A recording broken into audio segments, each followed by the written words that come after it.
What? You don't want to hear it?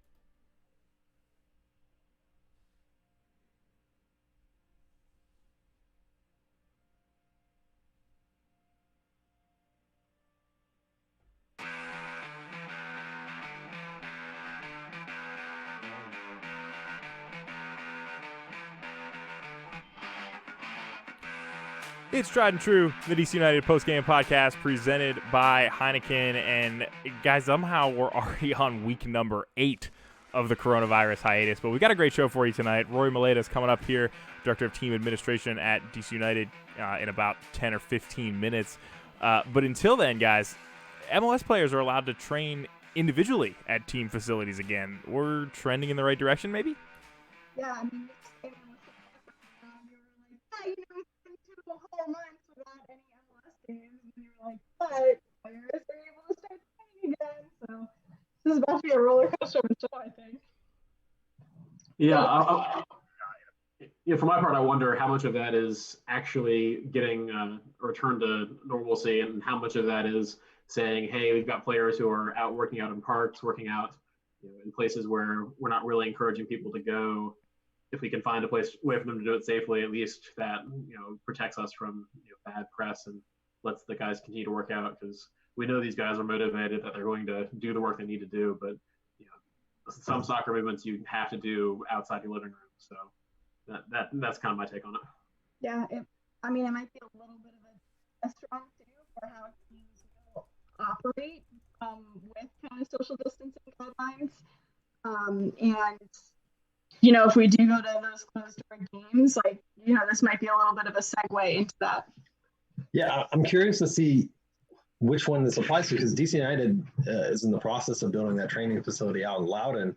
I know it's under construction, or was under construction before this all started, but I know the team was practicing, and I think some of the youth teams were practicing at the fields next to RFK still. So so they've still got their designated. I think they have 2 fields at RFK. Of course, we can ask Rory for the specifics on that here shortly. But yeah, I know that they've got it's separate from the new area that they just redid, which is beautiful, by the way. DC United does have their facilities still there, so I would expect that players would be allowed to go there. I did find it kind of interesting in the long press release from MLS. They said something like, bathrooms will not be available to players. And I was like, well, that's something DC United's been used to for a little while at the RFK facility. So really no change there. But soon we'll be in Loudon. It was interesting to see this week, actually just today, not long before the show started, Black, you texted the group, and ESPN's breaking some news that FIFA's talking about maybe taking the entire world to the MLS calendar, if you will. What's up with that? I mean, for years, MLS was dogged for the current schedule, but it could be the solution to getting things back on track post-coronavirus, and also with the World Cup coming up in Qatar being in the winter, it could solve some things. I apologize for, I forget what the name of the official, but was talking about, hey, we play these games in Germany and France and these great locations that have fairly temperate summers, and we choose to play games through the winter when most of the players are miserable. We've seen that problem in MLS, and that's why we don't play games in January, February. So I think we always wondered, hey, is MLS going to get pulled that way? And it seemed like it wasn't going to be a permanent shift, although who knows what comes back on the new normal. But certainly, especially with the World Cup moving to December, didn't we change the calendar around for a cycle or two, then go back to whatever works? Yeah, it was a really interesting article. It was kind of, like you said, it was one of the FIFA officials kind of speculating. It didn't necessarily come from any of the leagues, but part of the argument for not talking has been it would be an awkward transition, because players need that off-season time. Would they skip the season? It'd be kind of awkward. So, the arguments you're right, he was saying did kind of make sense, and that when we can return to soccer again, it might make sense to finish out this season kind of in the fall, early winter-ish, and then just start next season, for the first time in winter going into spring, which would be interesting. And then you're right, the World Cup cycle. So I think it would be hard to transition back. What would that look like? And are these leagues that wedded to the way that they're doing it right now absolutely want to switch back in 5 or 6 years. I don't know. Well, I think it's particularly tough too with the you've got the Summer Olympics next year, right? I think we're on a Gold Cup year next year, if I remember correctly, and they moved Euro 2020 to 2021. Although they're still calling it Euro 2020, which is definitely not going to be confusing like 10 years from now when we're looking back on it. Hey, they made the T-shirts, so they got to be. That's true. Some warehouse somewhere is stuffed with Euro 2020 merch, and they're like, we're not losing more money. Yeah, I don't know how they pull it off, and frankly, I think looking ahead even to the 2026 World Cup, like if they were going to try to stay on that calendar, you're going to run into issues here. I mean, Canada's supposed to host a couple games, and there's a lot of northern U.S. cities on the list. You can't do that in November, December. You'd run into problems with obviously sharing with football teams, but also just the weather. And so I think at some point they're going to have to shift back. It's going to be fascinating. Well, and you worry about as well, like a lot of those teams make a lot of money when they come and play in the United States or play in Asia during the summer months. They sell expensive tickets, they fill stadiums, and people want to come see those stars. Are they going to have that line of revenue if they try to hold a game in December in Landover, Maryland? Maybe, maybe not, but it would definitely be a challenge. Certainly smaller compared to doing the full calendar, but just another thing to think about. Yeah, that's a good point. I didn't even really think of that. I don't know. We'll see, I guess. It'd be a crazy thing to come out of this. Yeah, and across Europe right now, there's all kinds of leagues are making different decisions based on their governments. Obviously, over there, it's kind of similar to the U.S. with the various states going in different directions with stay-at-home orders and when they're reopening and how they're reopening. But we've seen in the Netherlands and in France, their seasons are completely done. I believe in the Netherlands, they declared no one a champion. In France, they declared PSG the champion, which the rest of the league is not thrilled about. And of course the Bundesliga was supposed to get a ruling this past week to come back. They've all been training together. The German government punted on an official ruling, and Friday, unfortunately, Cologne 3 different individuals, and they didn't say they were necessarily players, so they could be members of the team, members of the administration, but all were diagnosed with coronavirus, tested positive on Friday. So it's not great news. Yeah, No. It's really interesting in France as well, because one of the teams that lost out because the season ended sooner is threatening suing the league because there's a lot of money behind finishing first in the league, and PSG were way in ahead in that, but the rest of the spots in that league go to either UEFA or Europe, and so, man, to be cut out of that because someone decided the season was just over is crazy. There's no real solution here. We've talked about it, speculated about it a bunch, but there's real money on the line, and I can empathize with these teams that feel a little bit shortchanged. I'm just trying to imagine what we would do in a similar situation. Say we had this current pandemic hit at the end of September as we're wrapping up the regular season. Say that most of the spots except for maybe the bottom slot or two in the playoff brackets are done, and we're just waiting to play the playoffs, but can't do it for the foreseeable future. How long do we sit and wait on it? I think we got a bit of an advantage because we were so early in the season that there's still plenty of time to try to piece things back together, and that may be part of why we've been kind of slow in getting an answer out of the league on how and when. Frankly, I don't think they know either, but it's a mess across the board. Yeah, I think the best comparison here in the U.S. is probably the NCAA basketball tournaments, and as devastated as I was that those got canceled, I think from a sporting perspective we were kind of in a better position because one, it was at the very start of how things were how the breakout was starting in the U.S. really, so most of everyone's attention was on safety at the time.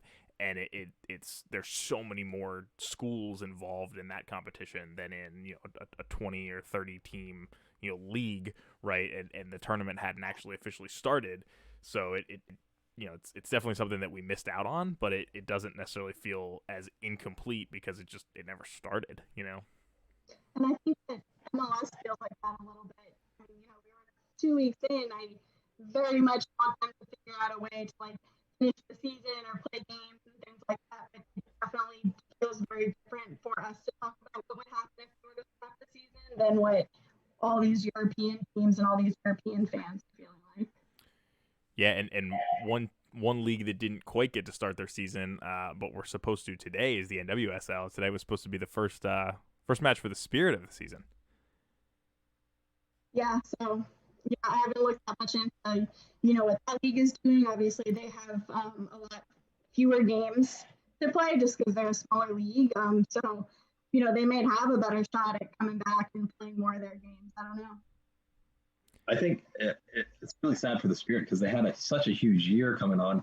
They had, they were going to test out this new thing where they were playing 3 games in Loudon, 3 games in Maryland, and 3 games at Audi Field. And I would have really loved to see what those attendances looked like and been cheering them on as they succeeded in kind of moving into the district. So hopefully they pick up right where they left off. Yeah, it's a fascinating time for the Spirit and really for women's soccer as a whole. And I think we're going to talk a little bit later about the recent women's national team ruling, which is a bit of a setback for them. And we'll talk more about that along with the potential for an MLS and LigaMX merger after our next segment. But Rory Molleda is ready to join us here, so we're going to throw it to break. We'll bring him on, and we'll be right back here on Tried and True, the DC United postgame podcast presented by Heineken.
And we're back here on Tried and True, the DC United postgame podcast presented by Heineken. And unfortunately, it's another week without a postgame show, but we've got a special treat this week. It's DC United's Director of Team Administration, Rory Molleda. Welcome to the show. Hey, thank you very much. Thanks for having me. Appreciate it. Yeah, we're super excited to have you on, and we got to start with how are you holding up, and really the team as a whole during the global pandemic right now. This is obviously not something I assume you guys plan for much in the off season. Nothing we plan for, nothing we're used to. I mean, I keep saying I've never been not busy during what month are we in? May now. So it's just like a weird.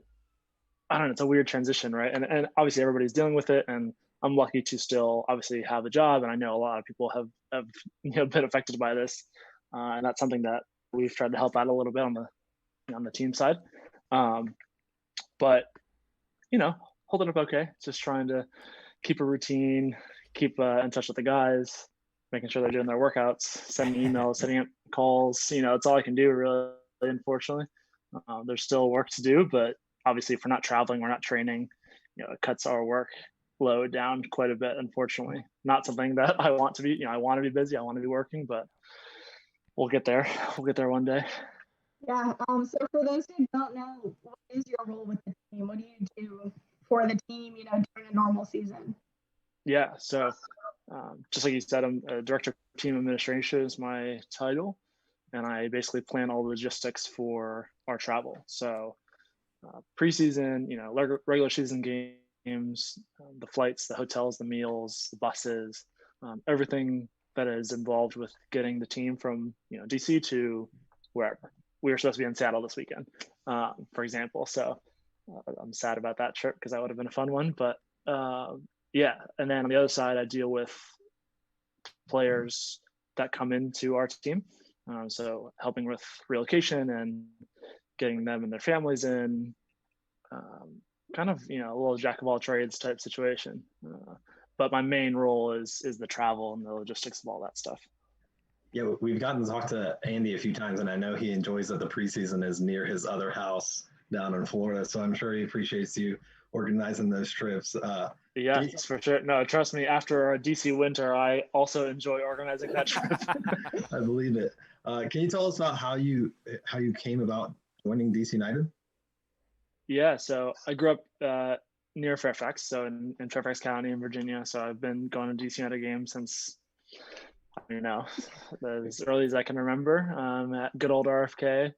And I just kind of knew that I wanted to be a part of the club in some way after being a fan for so many years. So after college, I interned for the operations department, and I loved it. And I met my former boss, who was the team administrator before me, and we kind of stayed in touch. I got another job, and then 6 months later, he called me and said, "Hey, I have this coordinator position open. You're interested?" And immediately, I was like, "All right, see you guys. Like, I'm going to work for DC United." That's how I started. And with that role, I was entry level. I was dealing with like airport pickups and a lot of the same stuff I do today, honestly. But it was a bit of we were less staffed. Yeah. So it was just me and him. So we were doing quite a bit, and I was doing quite a bit.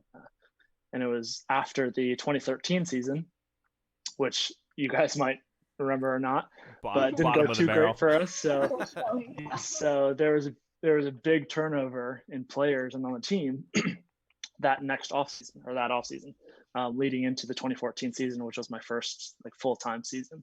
So I was from the start, picking up players every other day, driving a huge van to and from the hotel to training. Like, it was quite the, really just thrown into the fire at the beginning there, but it made me appreciate the club and the hard work that this role takes and this, kind of world takes. I didn't really know much about it before I met Francisco Tobar, who was my predecessor. And I learned so much from him, and unfortunately he left the club, but on the positive end, it gave me a role, the opportunity to get this role. So really excited about that. That's awesome. It's been good until the global pandemic.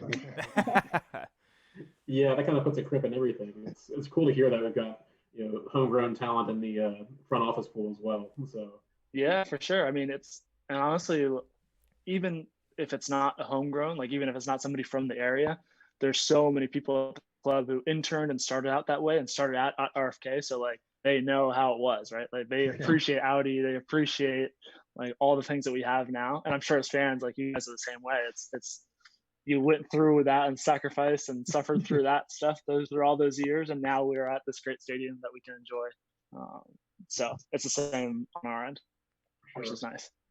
Yeah, you mentioned that this weekend we were supposed to be in Seattle, and I think all of us would love to make that trip at some point. How would that have worked? When would the team have flown out?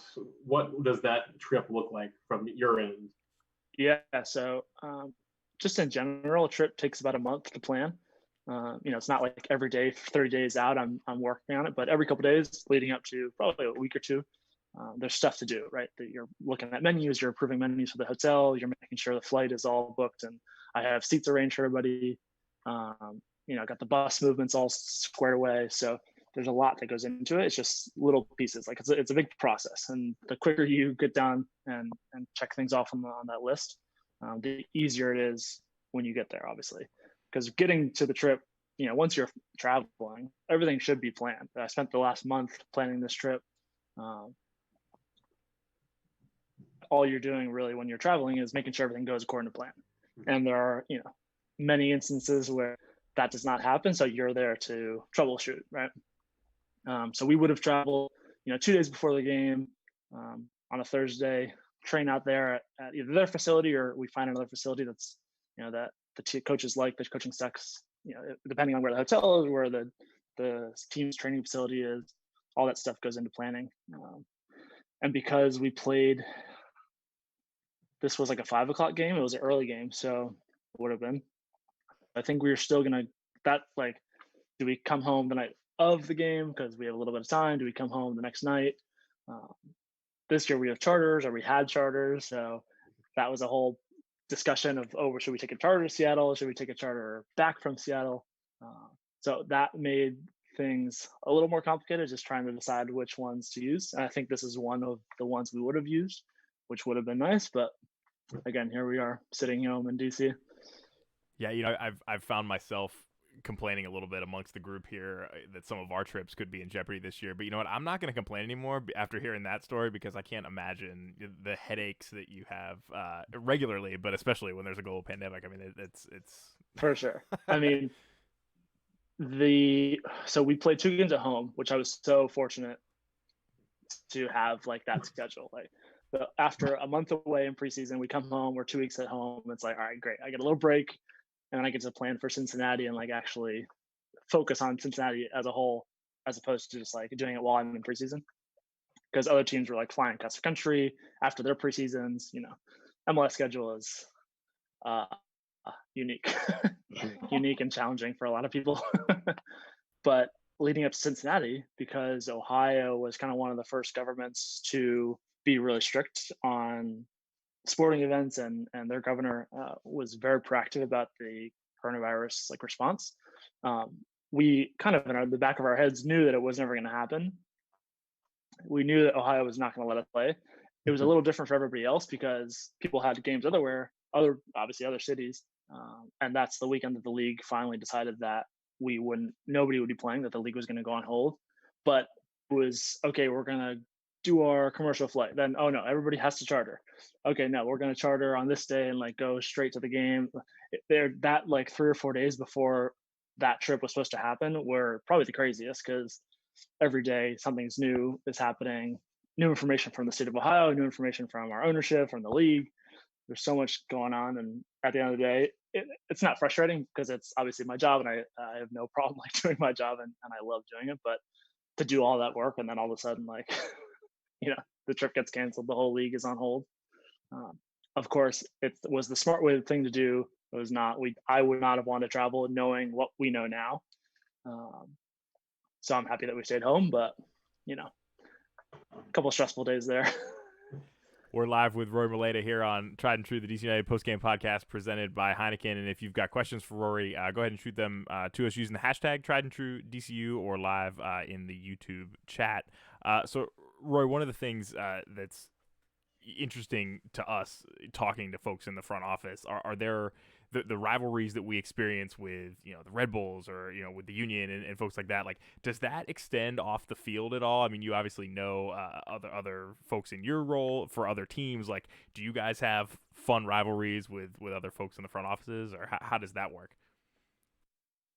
Yeah, I think so. I think so for sure. It's, as obviously, again, growing up as a fan, I don't like the Red Bulls, right? I don't like how they play. I don't like watching them. I don't like when we play them. Do your counterparts there know how you feel?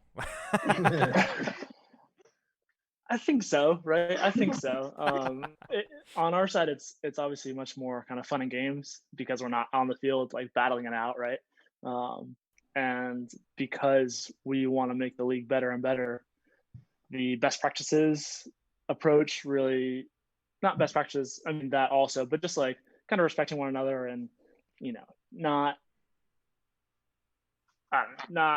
doing anything to like sabotage another team or whatever, because that could come around to bite you in the butt, right?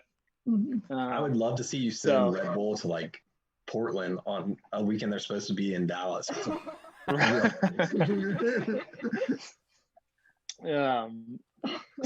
it's everybody. There's good banter in the group, and there we all get along really well, and there are a bunch of great guys and women also who are part of this, the admin club, if you will. But that definitely extends a little bit for sure. More so in the Northwest, like the Seattle, Portland, Vancouver, they have a good, pretty good banter, pretty good rivalry out there, which is just fun to kind of witness from the outside. But it definitely does, for sure.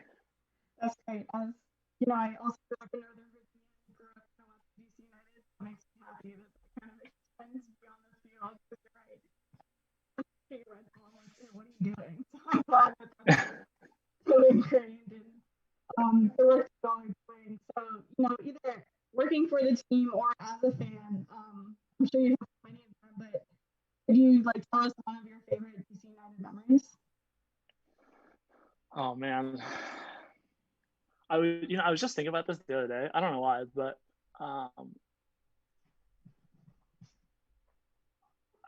okay, so on the field, there's so many good ones, right? Like I was at the 2004, what do they call it? Like the Battle at RFK or something, like the Eastern Conference final. The Rumble at RFK. Between New England.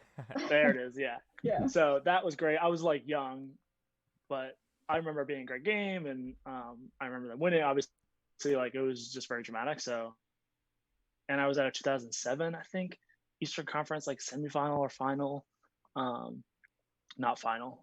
Anyway, there's been some good games, classic games, but I think the one I'm gonna pick, and not involving Wayne at all, is Nick DeLeon's equalizer against Columbus in the playoffs of 2018. Not only was it an unbelievable goal, not only was it a great story for Nick because he had been injured the whole year, most of the year, and it was just and he's a great guy. I love him so much, and it was great to see him just, I don't know, be on the field and contribute. But the moment that went in, the atmosphere, and I'm just getting chills right now thinking about it. I've never felt anything like that in sports at all. It was unbelievable. That place was rocking that night, wasn't it? It was. And I had friends. I had my parents come to the game because they were in town or something, and they said the same thing. They'd never experienced anything like that in their lives. It was just you guys did a great. I mean, everybody was so involved in that extra time, and once he scored the goal, oh man, it makes me sad too, because I'm like, there's a little part of me that's still dead in the supporter section from after that, but it was such a fun game. I even talked to Pipa Higuain about it, that. We talked a lot about that game actually, and he said the same thing. The atmosphere, he's never felt that, or rarely have felt that kind of atmosphere for a playoff game, an MLS game. So it was special to be a part of.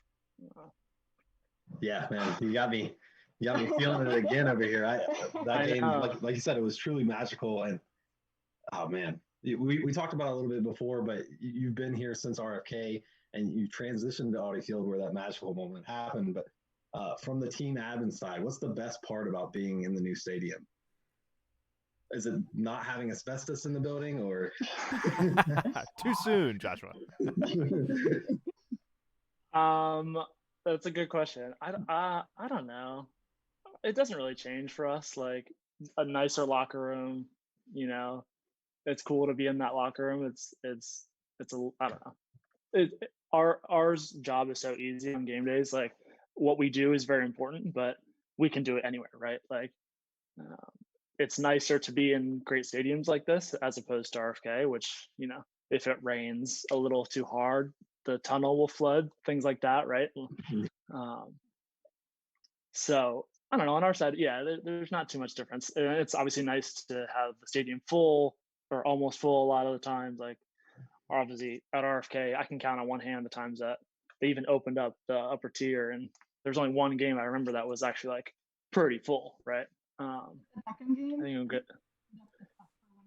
I didn't go to the Beckham game, But know.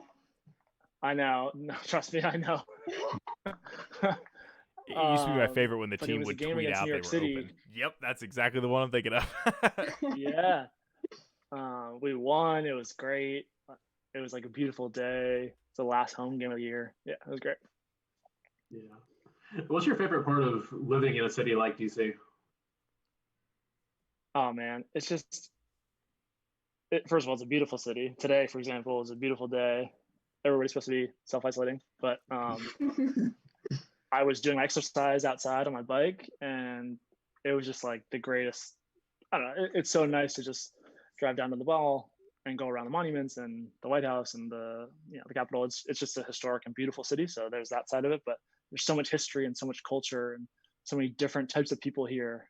I can't tell you the number of people that I've played soccer with who are from random countries that I would have never met somebody else from. I don't know, like it's just such a melting pot of nationalities and different types of people. And there's a big LGBT community here as well. And that I don't think is matched in a lot of places. So this is probably one of the more important for me. That's awesome. Yeah, kind of switching it across the pond a little bit. I know you've spent a little bit of time in the UK recently. So while you were there, I think you went to a Derby game. Are you and Wayne kind of still in touch, just generally, and that kind of brought you over there? Yeah. So for a while, he had asked me, or he invited me, hey, like if you're around in the off season, come visit, right? We'd love to have you. And I couldn't go the previous year, like between 2018, 2019. And because I knew he was leaving, I was like, all right, this is my chance. Like I got to go. And going in that time, like during Christmas, New Year's is the best time to go because you can just see games all the time. Like I only saw 3 games, but I probably could have seen a game every day I was there, or almost every day. And I'd never been to England, or I'd never been to a game in England. So it was just like I don't know, it was a great trip, and it wasn't cold. It didn't rain one time. Like it was great. So I was in touch with him quite a bit in between him leaving and me being there. And since I've been there, like the past 5 months, we'll text every couple weeks maybe. So not obviously a little different seeing him every morning and every day. But yeah, I mean, he'll be, even if we don't stay in touch for the rest of our lives, he'll be a friend, and have been a great experience and great memories together. So no, that's awesome. And England is probably my second or third favorite country in the world. So I was fascinated to follow your trip, on social media, and actually was lucky to spend a week over there in January. And I'll admit we did pretty much what you said is possible. I think we got 7 games in 8 days or something, and it was fantastic. So, I mean, what was your favorite part of your trip? And hopefully Wayne didn't turn you into a lifelong Derby fan. So I'm from Spain. I'm a big Madrid fan. So I'm not, but teams in England, like I'm not too bothered by. Like I liked when he played for United. I liked Manchester United. Then when he left, and there was a couple Spanish players at Man City, I liked Man City. But anyway, I'm not like tied down to a team. Being in the director's box, the Man City game was pretty cool because I felt very important, and I should not have been there. Like Wayne's agent was really kind enough to connect me with somebody there, like somebody really high up there at City Football Group, and they were really nice and got me tickets. And the funny part was that I knew I was going to go to the games, and I told him, hey, that because he said, hey, what games do you want to go to? I gave him a list. I was like, this one, this one, this one.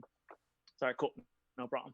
Which is like just the best connection to have, and I'm so grateful to him for having done that to me.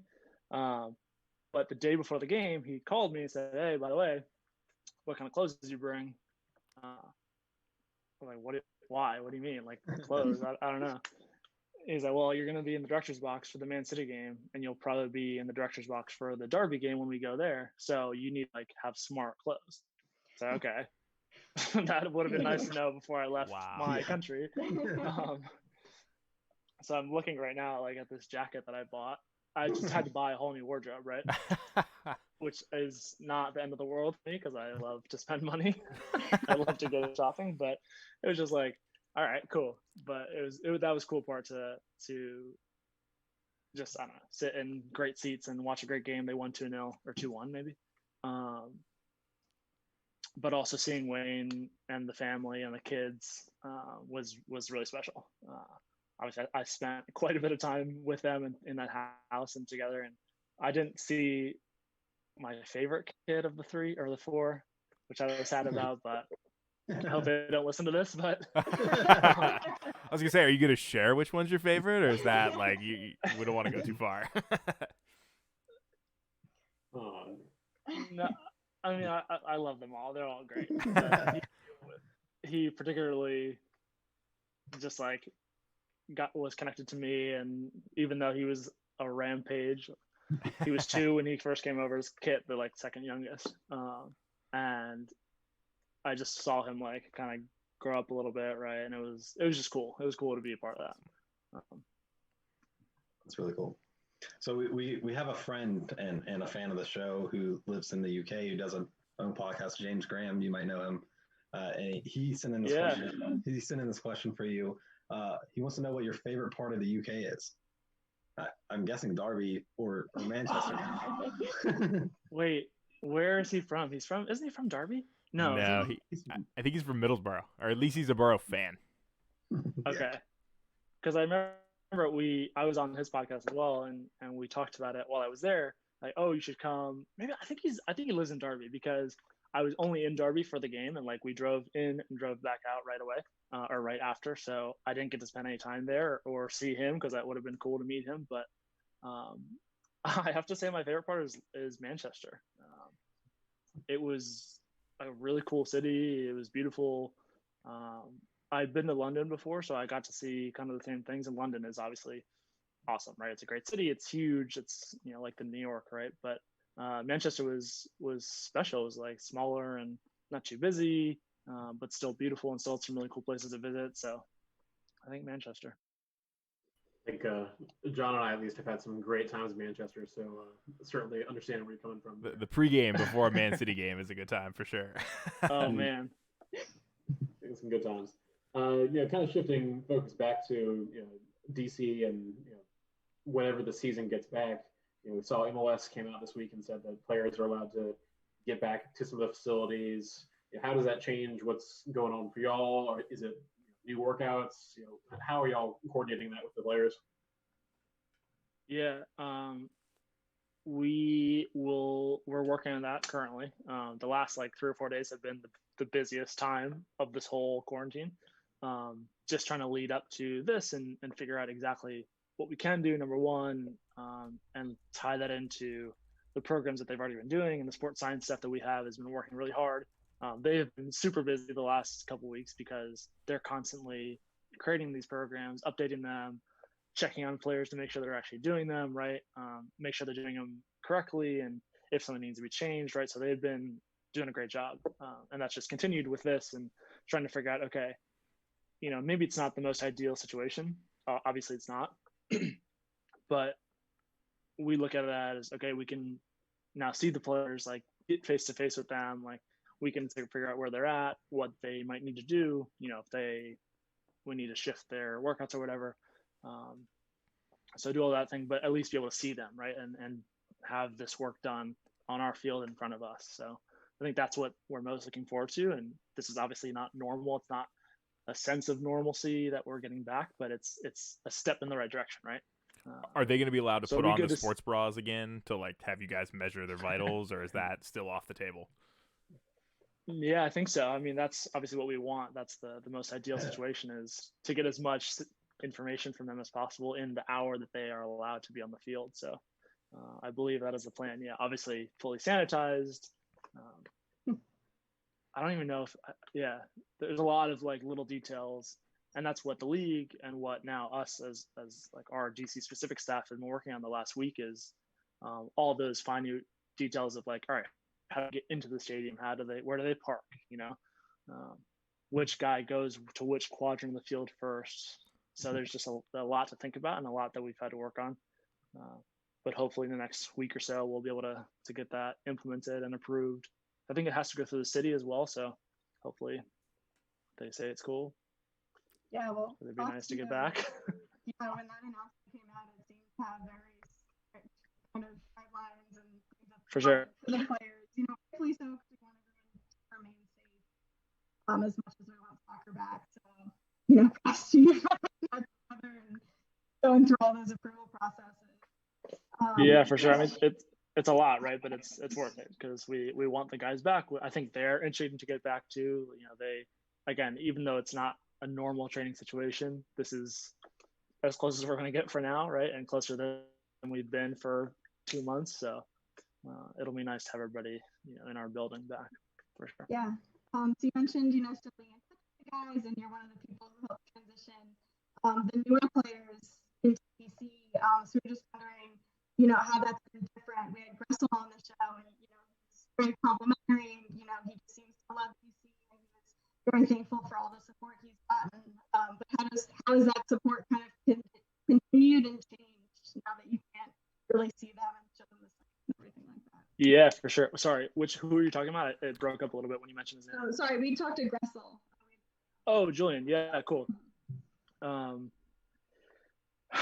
So Julian, what happened? He moved very quickly, and there are kind of two types of players. There are players who know what they want, know what they like, and are able to like do the research themselves and even go see places themselves. I have a really great real estate contact. His name is Jordan Stewart. I want to follow him on Instagram. Russell Knauss is a little busy staying in form. Future real estate contact, Russell Knauss. Correct. Yes, absolutely. Anyway, so I kind of touched base with him and said, hey, we have this player coming in. Can you help him out? And really quickly, they found a place. So Julian was able to get settled right away. Obviously, he's from Atlanta, or he was living in Atlanta, so it's not too far away. His wife was able to just drive up with him after preseason, or maybe in between camps or something. So, yeah, it was for him, it's specifically very easy move. And I'm glad that he's now, you know, comfortable, and him and his wife and his dog are settled and all and great, right? So he was one of the easier ones to deal with for sure. Yeah. So but obviously we're not signing anybody, right? So we're not bringing anybody in. We're the last player that we got settled was Higuain, and that happened maybe like a week before. It was at the week before the Miami game, so it was like it was cutting it close. But, yeah. What's the other thing? Because I've seen, you know, players on social media or on other podcasts talking about, you know, living in hotels for several weeks. Have you had to deal with that a little bit too? Have we what? Sorry. Just, you know, hotels. Players talk about having to live in hotels for a little bit. You know, that must be a harder transition. For sure. I mean, Julian was also in a hotel for quite a while, and especially the guys who we sign either before preseason or like during preseason, they're in a hotel for preseason in Florida, right? So for 2 weeks, we come home for a little bit, back for 10 days or so. And it's tough when you have to spend, you know, several weeks of your life in a hotel. It seems nice at first, but then, you know, you're just not comfortable, right? It's not your space. So that's why we work as hard as we can to get them out of the hotel as quick as possible. They have up to, I think, 3 weeks of hotel per the CBA. So they can either take that all, you know, if they want, but it's beneficial for everybody, I think, if they get out of it as soon as possible. So it's just a challenge for international guys, for example, who don't have a social security number. Their visa might not even be approved yet. So there's so many hurdles that we have to go through for those guys to be able to sign a lease. And that has happened quite a few times, even this year with Edison, for example. He also got settled very quickly. His wife was super helpful. His wife speaks pretty good English, so she was able to find a realtor and talk to them on their own and kind of negotiate a special lease without even having, you know, a visa approved, or not yet. So obviously he's all good now. He has his visa. He's permitted to work in the United States, but there are certain situations that are obviously much more complicated. Definitely. That's yeah, it sounds like so much goes into that. I don't want you to reveal anything you're not supposed to. You mentioned that you're having your team administrator meetings. What's the latest on the rumor mill that you can tell us? Like, if you had a bet on it, will we see games again soon, or will they be behind closed doors? Can you let us know anything? Honestly, I would love to be able to not tell you something. Because I have no idea. We've heard so many different scenarios and situations, and I know it came out recently. I think even Garber himself said that there's like a possibility of doing a small tournament or like tournaments in different locations. I've heard that is a possibility. From the league side, I've heard that they're gonna, there's just so many possibilities. It's a lot of that is super, I don't know, tough for me to see. I'm so optimistic and I want to come back, and I want to come back so soon. And I think we're going to do it. I think we'll still have a season, but there's just so many things that have to happen before that happens. And I think we're starting to get there. We're starting to get in the right direction, right? But the testing, just the PPE equipment that would be necessary for, staff and people around the team, it's a lot, right? So we have a lot of hurdles to overcome before we get to even playing games or training fully as a team, because that's the big part, right? Even if you say, okay, July 1st, we're going to start this tournament, everybody goes to 3 different locations or whatever, we still have to train, right? Like, I know the guys have been working out, but it's not the same as team training, as playing soccer every day, right? So there has to be sort of a mini preseason again, and then we can go into playing games, and that's another 4 weeks behind, right? So I don't know. I hope we get back soon. That is all I can say on that. I think I speak for all of us when I say that we share your optimism and your hope that we do get back out there soon. In a safe manner, of course, but the sooner soccer comes back, the better for us. Yeah, of course. To kind of wrap up for us, normally when we have a player on, we ask them to give us a 30-second pitch on why we should buy their jersey, on their name on the back of our jersey. Understanding you don't have a jersey for sale in the team store, do you have a favorite piece of merchandise that we should buy in honor of Rory Molleda? I will say to buy any jersey in June. Well, if we have a June, if we're playing games. But whatever we do for Pride game is very special to me, and I know you guys as supporters do an amazing job supporting that as well. But seeing that and seeing the stadium filled with Pride flags and the numbers on the back, that's what I think we should do. It means a lot to me. It means a lot to a lot of people. So it's great to see that stuff.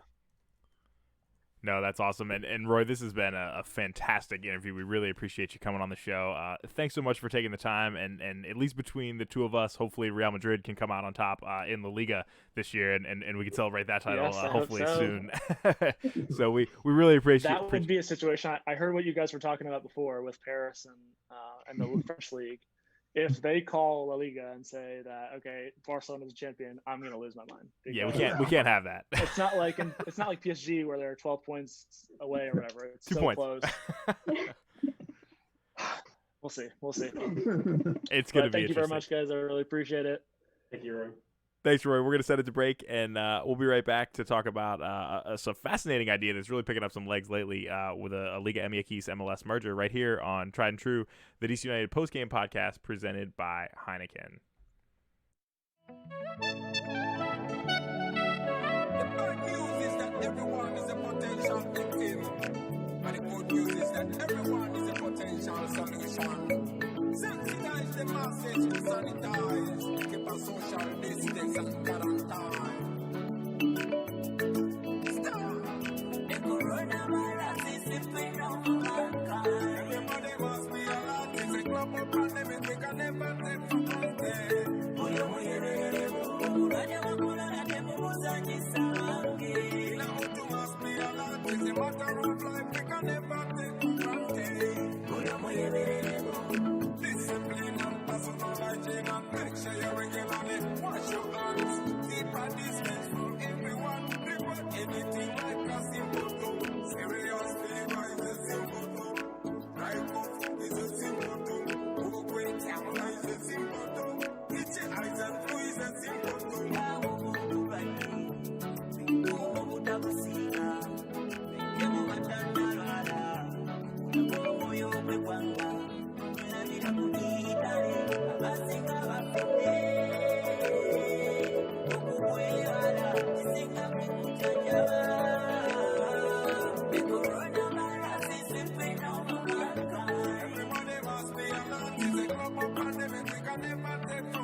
And we're back here on Tried and True, the DC United postgame podcast presented by Heineken. And that was an awesome interview with Rory.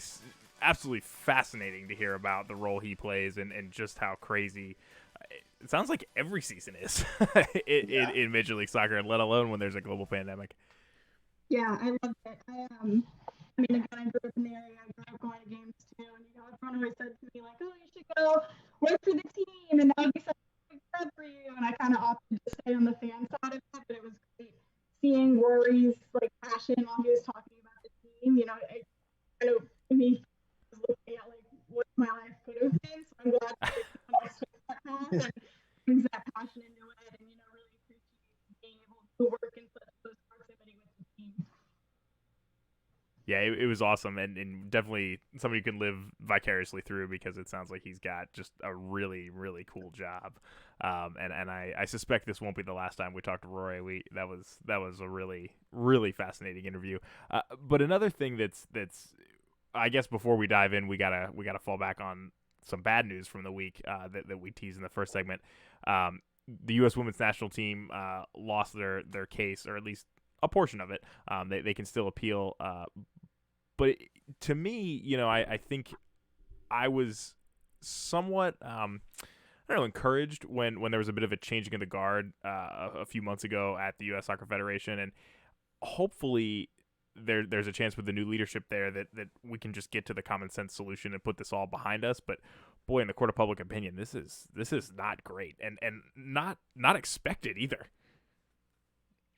Yeah, I mean, I think it a little bit is part of public opinion is maybe why it was so unexpected. I don't have a legal background, so I haven't read into exactly what the case was. So, again, I'm not a lawyer. I could be misspeaking, but to me, it felt like the decision came pretty quickly and pretty definitively. So, maybe, I don't know, again, what the details of the case are, but Joshua and I were talking about it. It's a little bit beyond just the money that the players get, right? Like some of what I've seen on Twitter and things like that, or that, you can't really monetize the opportunities, right? So if, the federation is pushing more sponsorship for the men's side than the women's side, or, they're going out and seeking more for the men's side, that's not something that you can monetize right off the bat, or, if you're just promoting the men's games, it's sometimes easier to find a men's game on TV than it is a women's game. And that then translates to things you can actually monetize. So I think that this is so much bigger, and you're right, in the court of public opinion, it is really heartbreaking to see that this decision has come down.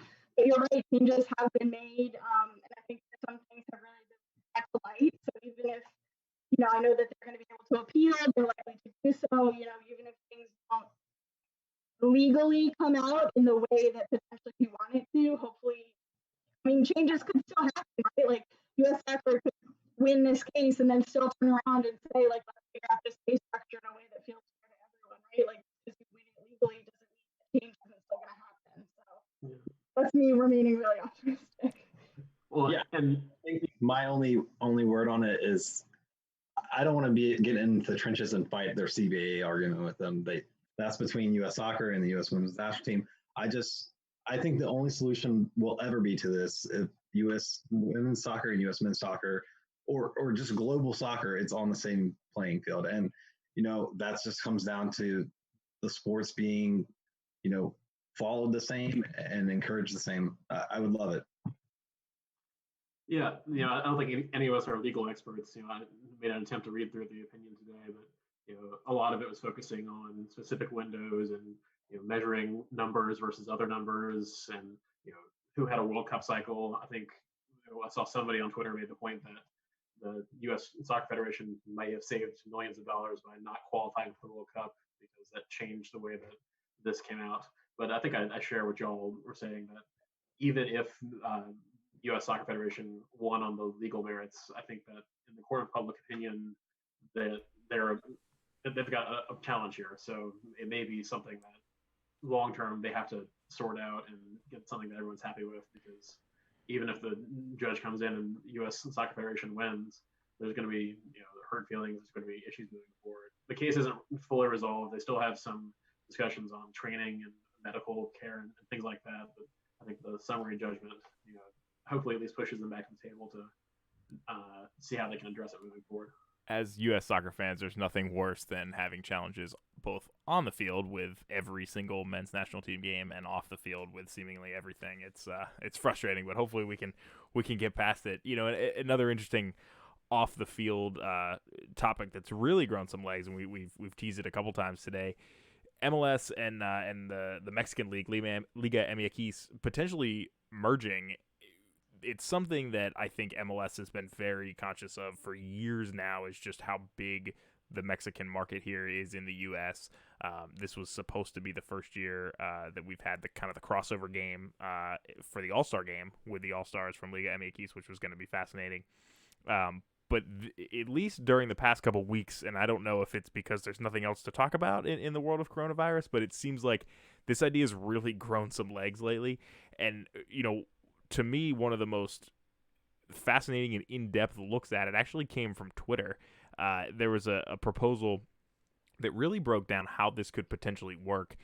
6 different divisions with league play against the folks within your division, and then interleague play against 2 of the other 5 divisions every season. You'd rotate through, so there's a number of teams you wouldn't see every year in this scenario, which, by the way, is not new to MLS, or at least in theory. This year we weren't going to play a couple teams. Might not see a lot of teams with the way it's going, but to me, this was probably the most real look at how this could work. We've talked about it for years, and no one's really speculated that next level of, would it just be 2 kind of separate leagues that would play their own thing during the season and then they just have playoffs together, or would they try to cross over some games in the middle? But this is an absolutely fascinating look, and we'll tweet this out after the show.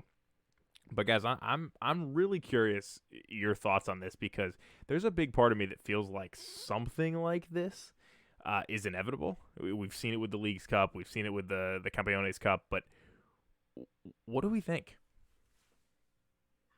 So in the United States, with your reading article, the top 10 soccer games in the United States last year for TV viewership, number 1 was the Apertura final between America and Monterrey. It was far and away got the best ratings, and the other 8 of the top 10 games were Premier League games.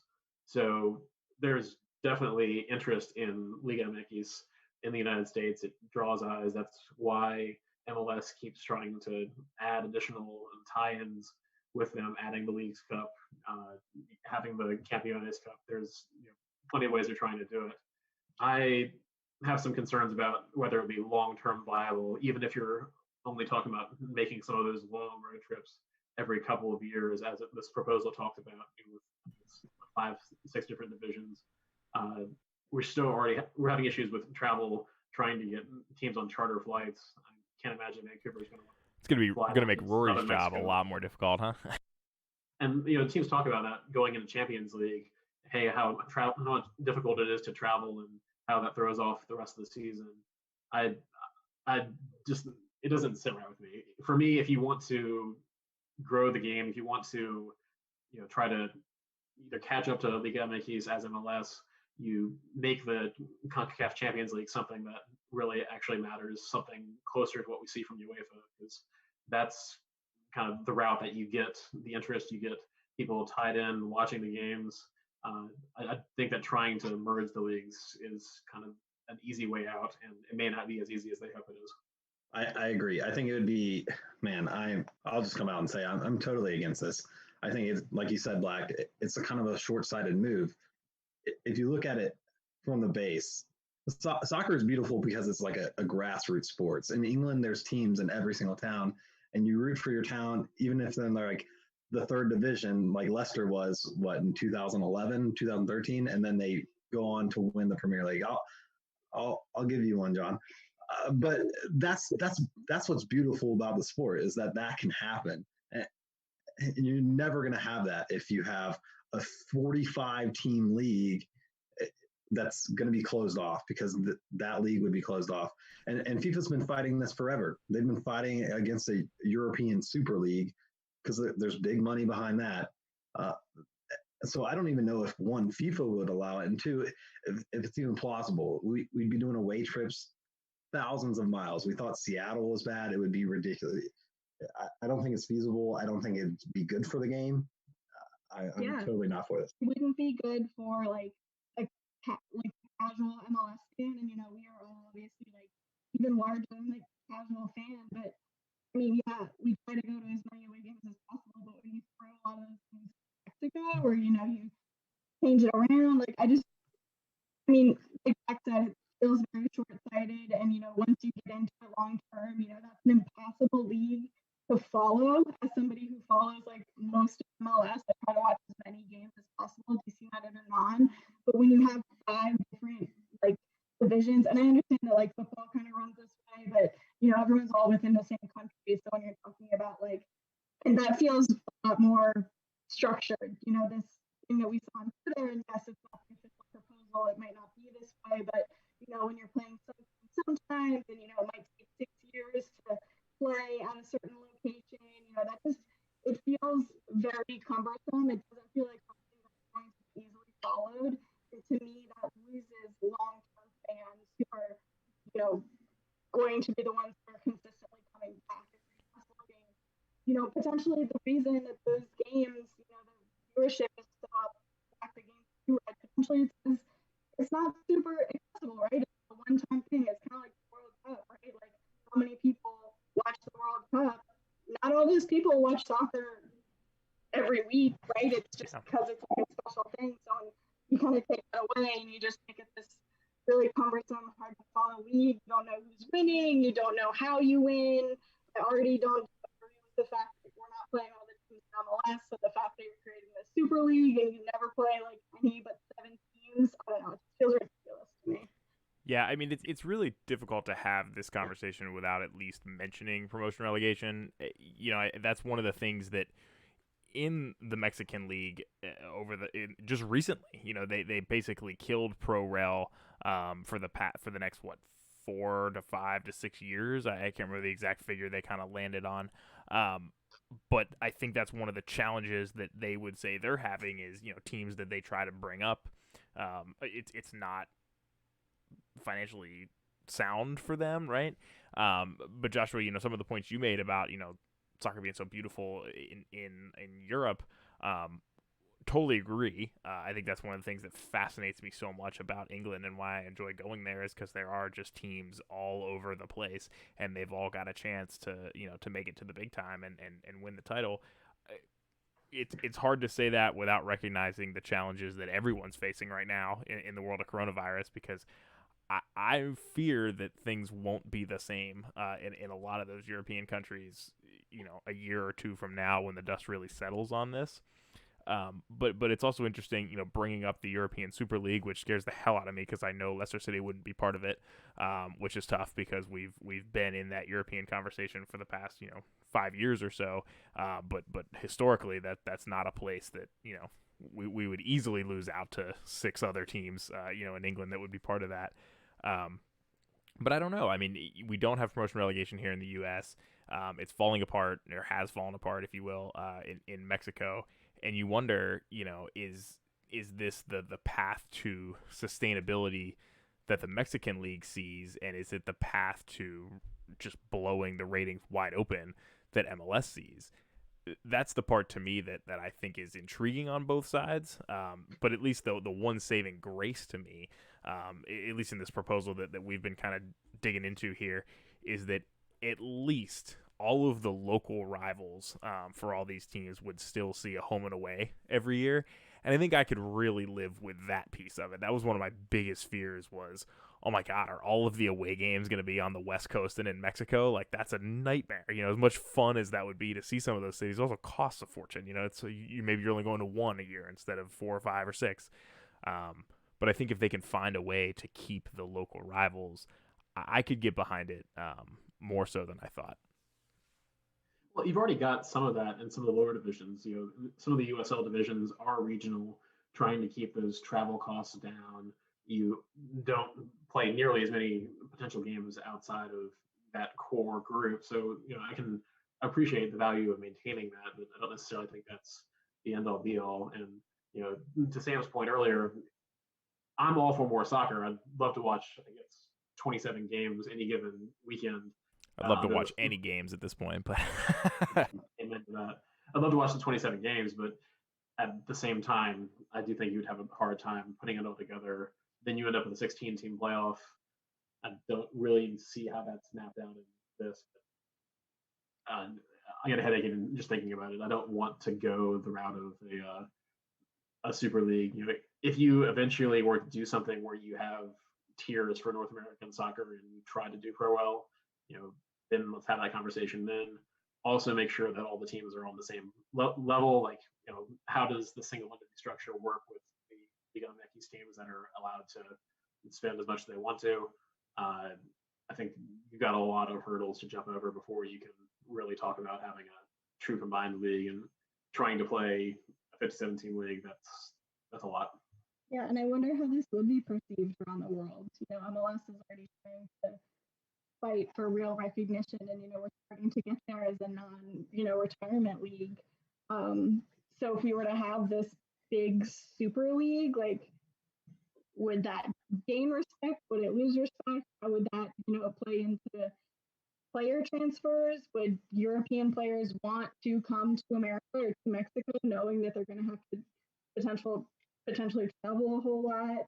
I don't know that we would have like big name players in the league anymore, right? Like, obviously, if the likes of David Beckham or Wayne Rooney come back, I'm just thinking about those like big super names from Europe that the league really tried to capitalize on.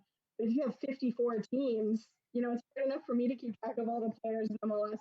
And I try to catch as many games as possible. So you wouldn't have the superstars that are coming out that you can also kind of cash in on their likeness and, their jersey sales and things like that. I don't know. I just don't like it. I think we're all kind of on the same page. I appreciate all from Sam for this one. Well, yeah, I mean, I definitely, I think, one, we're going to have the promotion relegation show sooner rather than later, because it is difficult to really dig into this conversation without going deep there either. But personally, I think that, some of what you guys were saying, the U.S. is closer to, one, around the world. I think we're less of a retirement league now, and particularly in England, there's a lot of folks that are interested in MLS, not just the folks that have hardcore MLS teams, but also, when I was there in January, we had folks who I was talking to that were like, hey, we used to watch this kind of as a joke, late at night after we had a bunch of beers, we turn on the MLS game, but like now, the level of competition is improving. It's actually a lot of fun to watch now. It's less of a joke. And I think, that's obviously we all feel very strongly that the league's made some big strides. And, I would almost argue that a longer term, I guess a better path to longer term stability would be to potentially introduce promotion relegation down the road whenever that time comes, right? And whenever the money's there. I think if you do this Mexican league merger, you pretty much kill that idea. And then how do you get out of something like that down the road? And that's a really challenging piece. Yeah, I mean, I think Joshua kind of spoke on this too, but you kind of kill that like youth development too. Like, I think it'd be hard. How does that even work? That's already such a fluctuating thing in the U.S., and it's already something that is literally about to change again now that the U.S. Soccer Federation has announced that they're not doing that. MLS is kind of taking it up on the boys' side. I don't see how that would work. I don't see how that makes our national team better. I don't know. I don't see the benefit for fans. I understand that it's really like a big moneymaker, but I don't even see how that could potentially be long term if people are very turned off to the idea. I don't know.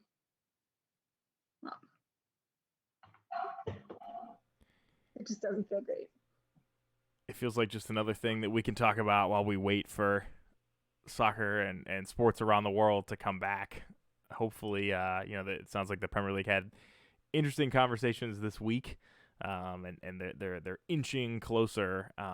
But man, it's gonna be a fascinating few weeks. Yeah, it will. I think it'll be better. Yeah.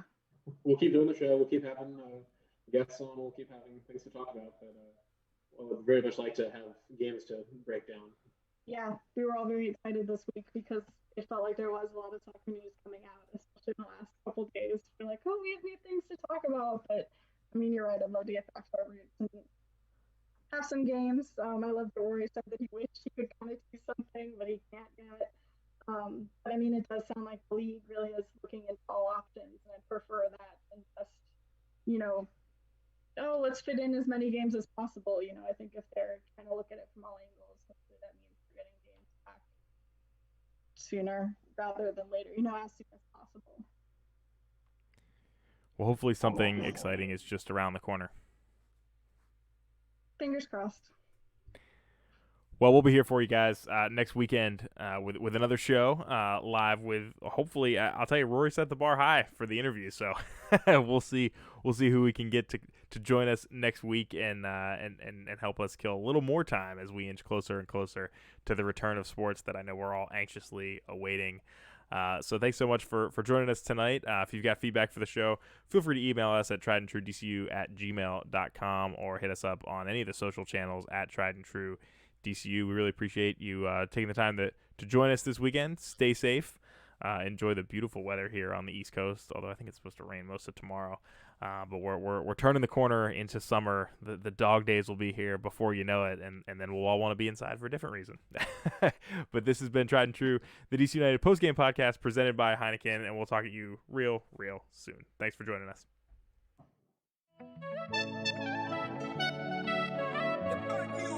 Everyone is a potential victim, and the good news is that everyone is a potential solution. Sensitize the message, sanitize, keep a social distance and quarantine. Stop! The coronavirus is simply no mankind. Everybody must be alert. It's a global pandemic, we can never take for granted.